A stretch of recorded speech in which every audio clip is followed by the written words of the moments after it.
Welcome to another YPS NETIV production. This is Noahide Moments. Today's program is going to be about Lashon Hara.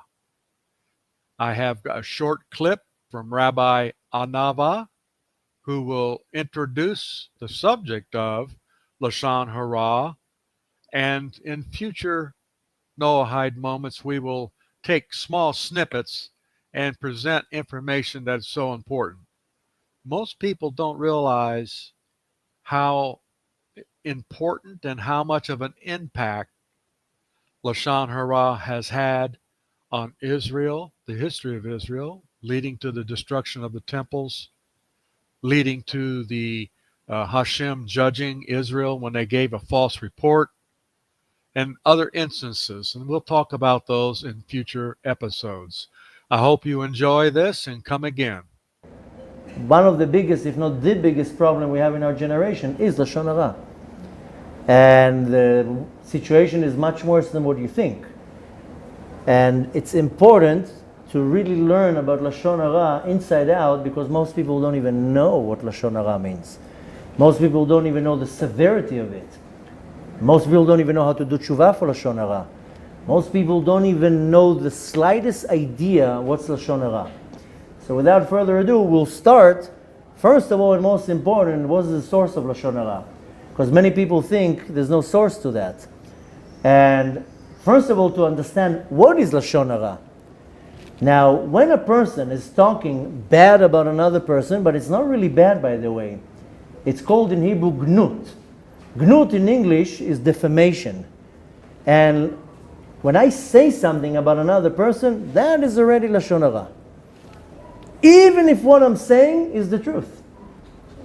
Even if what I'm saying is 100% the truth, this is Lashon Hara. And if I'm now going to come and tell you something about another person, even if it's the truth, this is going over the issur of the prohibition of Lashon Hara. So one might ask, so I have to be now silent for the rest of my life, because anything that I'll say is Lashon Hara.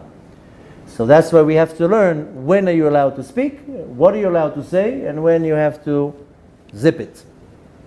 Now, in Lashon Hara is also when you say something that is a lie. I can tell something to person A about person B, which is 100% the truth, but we're going to learn when and how. That's Lashon Hara. Now what happens when I add a lie? When what I'm saying is completely not true. That is already called Motzi Shem Ra. Motzi Shem Ra means to slander.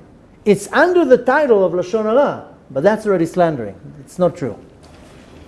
Now, I have to understand that first of all, the prohibition is not to say Lashon Hara. Now, not only that I'm not allowed to say Lashon Hara, I'm not allowed to hear Lashon Hara. More than that, worst of all, is to believe the Lashon Hara. So the bad sin is to say Lashon Hara. To hear, to listen, 10 times worse. To believe, 100 times worse. So the first thing you want to do is, I don't want to talk, I don't want to listen, and definitely don't believe. Anything that you hear, to stop Lashon Hara is not so easy. To stop talking is easier than to hearing, because our ear loves the juicy information, especially if it's a celebrity or some big rabbi or somebody known. Oh yeah, I want to hear what he did. Just be very careful from believing. Just know that believing the Lashon Hara Interested in is learning more 100 about times what is a worse. Noahide? Enroll at ypsnetiv.org for a free course.